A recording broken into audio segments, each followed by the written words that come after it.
सम्मान करता हूँ। आप परम ज्ञानी हैं और यह जानते हैं कि जो पिता काम, मोह, भय अथवा लोभ के कारण अपनी कन्या का विवाह अयोग्य वर से कर देते हैं, वे मरने के बाद नरक के भागी होते हैं।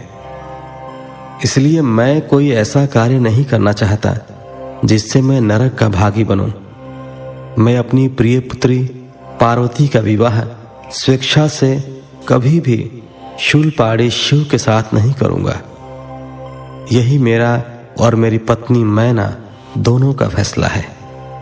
हे महर्षियों, आप परम ज्ञानी और समझदार हैं, इसलिए हमारे लिए उचित विधान को बताकर हमें कृतार्थ करें। 32वां अध्याय। वशिष्ठ मुनि का उपदेश। ब्रह्मा जी बोले, हे नारद, हिमालय के कहे वचनों को सुनकर महर्षि वशिष्ठ बोले, हे शैलराज, भगवान शंकर इस संपूर्ण जगत के पिता हैं और देवी पार्वती इस जगत की जननी हैं। शास्त्रों की जानकारी रखने वाला उत्तम मनुष्य वेदों में बताए गए 3 प्रकार के वचनों को जानता है। पहला वचन सुनते ही बड़ा प्रिय लगता है, परंतु वास्तविकता में वह असत्य व अहितकारी होता है। इस प्रकार का कथन हमारा शत्रु ही कह सकता है। दूसरा वचन सुनने में अच्छा नहीं लगता, परंतु उसका परिणाम सुखकारी होता है। तीसरा वचन सुनने में अमृत के समान लगता है तथा वह परिणामतः हित करने वाला होता है। इस प्रकार नीति शास्त्र में किसी बात को कहने के 3 प्रकार बताए गए हैं। आप इन तीनों प्रकार में किस प्रकार का वचन सुनना चाहते हैं? मैं आपकी इच्छानुसार ही बात करूंगा। भगवान शंकर सभी देवताओं के स्वामी हैं। उनके पास दिखावटी संपत्ति नहीं है। वे महान योगी हैं और सदैव ज्ञान के महासागर में डूबे रहते हैं। वे ही सबके ईश्वर हैं।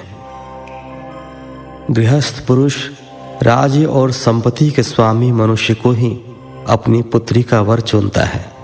ऐसा न करके यदि वह किसी दीनहीन को अपनी कन्या ब्याह दे तो उसे कन्या के वध का पाप लगता है। शैलराज, आप शिव स्वरूप को जानते ही नहीं हैं। धनपति कुबेर आपका सेवक है। कुबेर को यहां धन की कौन सी कमी है? जो स्वयं सारे संसार की उत्पत्ति, पालन और संहार करते हैं, उन्हें भोजन की भला क्या कमी हो सकती है? ब्रह्मा, विष्णु और रुद्रदेव सभी भगवान शिव का ही रूप हैं। शिव जी से प्रकट हुई प्रकृति अपने अंश से 3 प्रकार की मूर्तियों को धारण करती है। उन्होंने मुख से सरस्वती, वक्षस्थल से लक्ष्मी एवं अपने तेज से पार्वती को प्रकट किया है। भला उन्हें दुख कैसे हो सकता है? तुम्हारी कन्या तो कल्प कल्प में उनकी पत्नी होती रही है एवं होती रहेगी। अपनी कन्या सदाशिव को अर्पण कर दो। तुम्हारी कन्या के तपस्या करते समय देवताओं की प्रार्थना पर सदाशिव तुम्हारी कन्या के समीप पहुंचकर उन्हें उनका मनवांछित वर प्रदान कर चुके हैं। तुम्हारी पुत्री पार्वती के कहे अनुसार शिव जी तुमसे तुम्हारी कन्या का हाथ मांगने के लिए तुम्हारे घर 2 बार पधारे थे, पर तुम उन्हें नहीं पहचान सके। वे नटराज और ब्राह्मण वेशधारी शिव ही थे जो तुम्हारी कन्या का हाथ मांगने आए थे, पर तुमने मना कर दिया। यह तुम्हारा दुर्भाग्य नहीं है तो क्या है? अब यदि तुमने प्रेम से शिव जी को अपनी कन्या का दान न किया तो भगवान शंकर बलपूर्वक ही तुम्हारी कन्या से विवाह कर लेंगे। शैलेंद्र, यह बात अगर आप ठीक से नहीं समझेंगे तो आपका अस्तित्व ही समाप्त हो जाएगा। आपको शायद ज्ञात नहीं है कि पूर्व में देवी शिवा ने ही प्रजापति दक्ष की पत्नी के गर्भ से जन्म लिया था और सती के नाम से प्रसिद्ध हुई थी। उन्होंने कठोर तपस्या करके भक्त वत्सल भगवान शिव को वरदान स्वरूप पति के रूप में प्राप्त किया था, परंतु अपने पिता दक्ष द्वारा आयोजित महान यज्ञ में अपने पति त्रिलोकीनाथ भगवान शिव की अवहेलना एवं निंदा होते देखकर उन्होंने स्वेच्छा से अपने शरीर को त्याग दिया था। वही साक्षात जगदम्बा इस समय आपकी पत्नी मैना के गर्भ से प्रकट हुई है और कल्याणमयी भगवान शिव को जन्म जन्मांतर की भांति पति रूप में पाना चाहती है। अतः गिरिराज हिमालय, आप स्वयं अपनी इच्छा से अपनी पुत्री का हाथ महादेव जी के हाथों में सौंप दीजिए। इन दोनों का साथ इस जगत के लिए मंगलकारी है। शैलराज, यदि आप स्वेच्छा से शिव जी व देवी पार्वती का विवाह नहीं करेंगे तो पार्वती स्वयं अपने आराध्य भगवान शिव के धाम कैलाश पर्वत चली जाएंगी।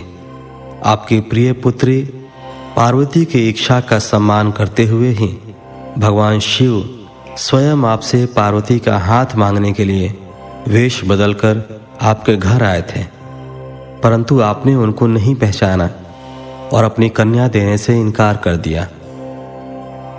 आपके शिखर पर तपस्या के लिए पधारे भगवान शिव के देवी पार्वती ने जब सेवा की थी तो आप भी उनके इस निर्णय में उनके साथ थे। आपकी आज्ञा प्राप्त करके ही देवी पार्वती भगवान शिव को पति रूप में पाने की इच्छा लेकर तपस्या करने हेतु वन में गई थी।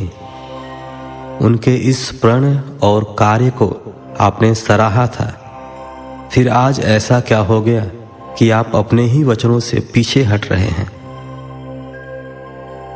भगवान शिव ने देवताओं की प्रार्थना स्वीकार करके हम सप्तर्षियों को और देवी अरुंधति को आपके पास भेजा है। इसलिए हम आपको यह समझाने आए हैं कि आप पार्वती जी का हाथ भगवान शिव के हाथों में दे दें। ऐसा करके आपको आनंद मिलेगा। भगवान शिव ने तपस्या के पश्चात प्रसन्न होकर देवी पार्वती को यह वरदान दिया है कि वे उनकी पत्नी हों। भगवान शिव परमेश्वर हैं। उनकी वाणी कदापि असत्य नहीं हो सकती। उनका वरदान अवश्य सत्य सिद्ध होगा। इसलिए हम सप्तर्षि आपसे यह अनुरोध कर रहे हैं कि आप इस विवाह हेतु प्रसन्नता पूर्वक अपनी स्वीकृति प्रदान करें। ऐसा करके आप अपने परिवार का ही नहीं, समस्त मानवों और देवताओं का कल्याण करेंगे। 33वां अध्याय। अनरण्य राजा की कथा। ब्रह्मा जी बोले, हे नारद, कुल की रक्षा करने के लिए किसी एक का त्याग कर देना ही नीति शास्त्र कहलाता है। जिस प्रकार राजा अनरण्य ने अपने राजपाट, संपत्ति और अपने परिवार की रक्षा के लिए अपनी पुत्री का विवाह एक ब्राह्मण से कर दिया था, इसी प्रकार लोक कल्याण के लिए आपको भी स्वीकृति दे ही देनी चाहिए। राजा अनरण्य के बारे में सुनकर शैलराज हिमालय ने पूछा, हे महर्षि, मैं राजा अनरण्य की कथा सुनना चाहता हूं। गिरिराज हिमालय के ऐसे वचन सुनकर मुनि वशिष्ठ बोले, हे पर्वतराज, महाराजा मनु की 14वीं संतान इंद्रासा वर्णी के वंश में ही राजा अनरण्य का जन्म हुआ था। वे भगवान शिव के परम भक्त थे। 7 द्वीपों पर उनका राज था। राजा अनरण्य ने भृगु मुनि को अपना आचार्य बनाकर 100 यज्ञ पूर्ण कराए थे। राजा अनरण्य की 5 रानियां, 100 पुत्र व एक साक्षात लक्ष्मी स्वरूपा परम सुंदरी कन्या थी, जिसका नाम पद्मा था। पद्मा इकलौती पुत्री होने के कारण बहुत लाडली थी। राजा अनरण्य और उनकी 5 रानियां पद्मा को बहुत प्यार करते थे। राजा बहुत ही सरल, न्यायप्रिय व उदार थे। देवताओं द्वारा स्वर्ग का सिंहासन दिए जाने पर उन्होंने उससे ग्रहण करने से इनकार कर दिया था। जब राजा अनरण्य की प्रिय पुत्री पद्मा विवाह के योग्य हुई तो राजा अनरण्य को उसके विवाह की चिंता सताने लगी। पद्मा के लिए योग्य वर की खोज शुरू हो गई। चारों दिशाओं में सुयोग्य वर की तलाश की जा रही थी। अनेकों राजाओं को पत्र लिखे गए। एक दिन संयोगवश देवी पद्मा वन में विहार के लिए अपनी सखियों के साथ गई हुई थी। वहां तपस्या करके लौट रहे ऋषि पिपलाद की दृष्टि पद्मा नाम की उस सुंदरी पर पड़ गई। वे उसकी सुंदरता पर मोहित हो गए। वे उस सुंदरी को मन में बसाए हुए ही अपनी कुटिया पर पहुंच गए। सुंदरी का सौंदर्य पिपलाद के मन मस्तिष्क में धंस गया था। एक दिन ऋषि पिपलाद पुष्पा भद्रा नामक नदी में स्नान करने गए। संयोगवश राजा अनरण्य की परम सुंदरी पुत्री पद्मा भी वहां उपस्थित थी। उसे पुनः देखकर ऋषि पिपलाद के मन की इच्छा पूरी हो गई।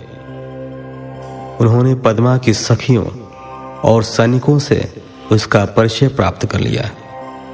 वहीं कुछ मनुष्यों ने ऋषि की हंसी उड़ाते हुए कहा कि ऋषि जी, आपका मन देवी पद्मा पर मुग्ध हो गया है, तो आप महाराज से उन्हें मांग क्यों नहीं लेते? इस प्रकार के वचन सुनकर पिपलाद लज्जित तो हुए, परंतु उनके दिल में सुंदरी पद्मा को पाने की इच्छा कम न होकर और बलवती हो गई। स्नान, नित्य कर्म और शिव पूजन आदि से निवृत्त होकर मुनि पिपलाद राजा अनरण्य की सभा में चले गए। अपने दरबार में मुनि को पधारा देखकर राजा अनरण्य ने चरण छूकर उनका अभिवादन किया तथा विधिवत पूजन करने के पश्चात उन्हें आसन पर बैठाया तथा पूछा कि मैं आपकी क्या सेवा कर सकता हूं। इस पर ऋषि पिपलाद बोले, राजा, आप अपनी कन्या पद्मा को मुझे सौंप दीजिए। यह सुनकर राजा चुप हो गए। इस पर पिपलाद मुनि कहने लगे कि राजा, यदि शीघ्र ही तुमने अपनी कन्या मुझे नहीं दी तो मैं क्षण भर में ही तुम्हें और तुम्हारे कुल को भस्म कर दूंगा। यह बात सुनकर राजा, उनकी रानियां, नौकर चाकर, दासियां सभी रोने लगे। राजा अनरण्य यह सोच अत्यंत व्याकुल हो उठे कि कैसे वे अपनी फूलों से भी कोमल पुत्री का हाथ एक बूढ़े ऋषि को दें। राजा इसी चिंता में डूबे हुए थे कि वे क्या करें कि तभी वहां उनके पुरोहित और राजगुरु आ पहुंचे। राजा ने सारा वृतांत उन्हें सुनाया। इस पर राजगुरु बोले कि राजन, आपको अपनी कन्या का विवाह किसी से तो करना ही है, तो क्यों ना उसका विवाह ऋषि पिपलाद से ही कर दिया जाए। इससे आपके कुल की भी रक्षा हो जाएगी। यह ब्राह्मण इस कुल का विनाश कर दे, इससे तो अच्छा है कि पद्मा का विवाह इन्हीं से हो जाए। इस प्रकार अपने राजपुरोहित और राजगुरु के वचन सुनकर राजा अनरण्य ने अपने कुल की रक्षा करने के लिए अपनी कन्या को वस्त्र आभूषणों से अलंकृत करा उसे ऋषि पिपलाद को अर्पित कर दिया। तत्पश्चात देवी पद्मा और ऋषि पिपलाद का वैदिक रीति से परिणयोत्सव संपन्न हुआ तथा राजा ने प्रसन्नतापूर्वक अपनी पुत्री को विदा कर दिया। राजा अनरण्य से विदा लेकर ऋषि पिपलाद अपनी पत्नी पद्मा को साथ लेकर अपने आश्रम पर पहुंचे। इस शोक में कि हमने अपनी पुत्री को एक वनवासी बूढ़े को सौंप दिया है, राजा अनरण्य राजपाट छोड़कर वन में चले गए। अपने पति और पुत्री की याद में रो रो कर रानी ने अपने प्राण त्याग दिए। उनके घर परिवार में चारों ओर दुख ही दुख था। राजा अनरण्य ने शिव कृपा से शिवलोक को प्राप्त किया। तत्पश्चात उनके पुत्र कीर्तिमान ने राज्य किया और उनके कुल का नाम चारों ओर फैला। इसलिए हे हिमालय राज, आप अपनी पुत्री को भगवान शिव को अर्पण करके अपने राज्य, कुल और धन की रक्षा करके सभी देवताओं को अपने अधीन कर लीजिए।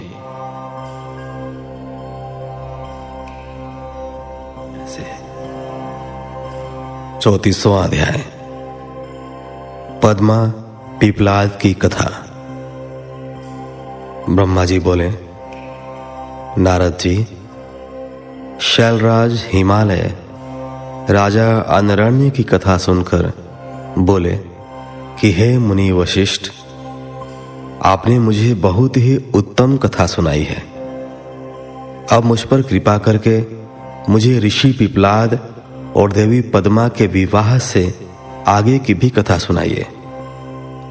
पद्मा को पत्नी बनाकर ऋषि कहाँ गए और उन्होंने क्या किया?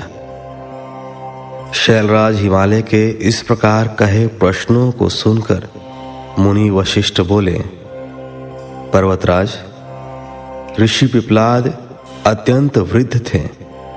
उनकी कमर झुकी हुई थी तथा वे कांप कांप कर आगे चल पाते थे। इस प्रकार बूढ़े ऋषि की पत्नी बनकर देवी पद्मा उनके साथ उनकी कुटिया में आ गई। पद्मा रूपवती होने के साथ साथ गुणवती भी थी। वह साक्षात लक्ष्मी का रूप थी। अपने पति को वह साक्षात विष्णु समझकर उनकी सेवा करती थी। एक दिन की बात है, देवी पद्मा स्वर्णदा नामक नदी में स्नान करने गईं। तभी धर्मराज वहां आ पहुंचे और उनके मन में पद्मा की परीक्षा लेने की बात आई। धर्मराज ने राजसी वस्त्रों एवं आभूषणों को धारण किया और रथ में बैठ गए। रथ में बैठे वे साक्षात कामदेव प्रतीत हो रहे थे। देवी पद्मा को मार्ग में ही रोककर उन्होंने कहा, देवी, आप तो परम सुंदरी हैं। आपकी सुंदरता को देखकर तो चांद भी शर्मा जाए। आप तो राजरानी बनने योग्य हैं। आप इस भयानक जंगल में उस बूढ़े पिपलाद के साथ क्या कर रही हैं? वह बूढ़ा तो मृत्यु के बहुत पास है। देवी, आप उसको त्याग कर मेरे साथ चलें। मैं आपको अपने हृदय में स्थान दूंगा। आप मेरी रानी बनकर राज करेंगी। आपकी सेवा करने के लिए हजारों दासियां होंगी जो आपकी हर आज्ञा को शिरोधार्य करेंगे। मैं स्वयं आपका दास बनकर रहूंगा। यह कहकर धर्मराज रथ से नीचे उतरकर देवी पद्मा का हाथ पकड़ने हेतु आगे बढ़े। यह देखकर पद्मा क्रोधित हो गई और पीछे हटकर जोर से बोली, अरे मूर्ख, अज्ञानी, अधर्मी, पापी, दूर हट जा। यदि तूने मुझे स्पर्श भी किया तो तू नष्ट हो जाएगा। तू काम में अंधा होकर मेरे पतिव्रत धर्म को भ्रष्ट करना चाहता है। तू क्या सोचता है कि तेरा यह राजसी रूप और धन देखकर मैं अपने परम पूज्य महातेजस्वी ऋषि पिपलाद को त्याग दूंगी? नहीं, कदापि नहीं। याद रख, यदि तू मुझे बुरी नजर से देखेगा तो भस्म हो जाएगा। देवी पद्मा के शाप को सुनकर धर्मराज भयभीत हो गए। उन्होंने तुरंत राजा का वेश त्याग दिया और अपने असली रूप में आकर बोले, माता, मैं धर्म हूं। मैं ज्ञानियों का गुरु हूं और हर स्त्री को सदैव अपनी माता मानता हूं। मैंने यह सब आपकी परीक्षा लेने के लिए ही किया है। मेरा जन्म ही इसीलिए हुआ है कि मैं धर्मात्मा मनुष्यों की धर्म संबंधी परीक्षा लेकर उन्हें धर्म में दृढ़ करूं, परंतु देवी आपने मुझे शाप दे दिया है, अब मेरा क्या होगा? यह कहकर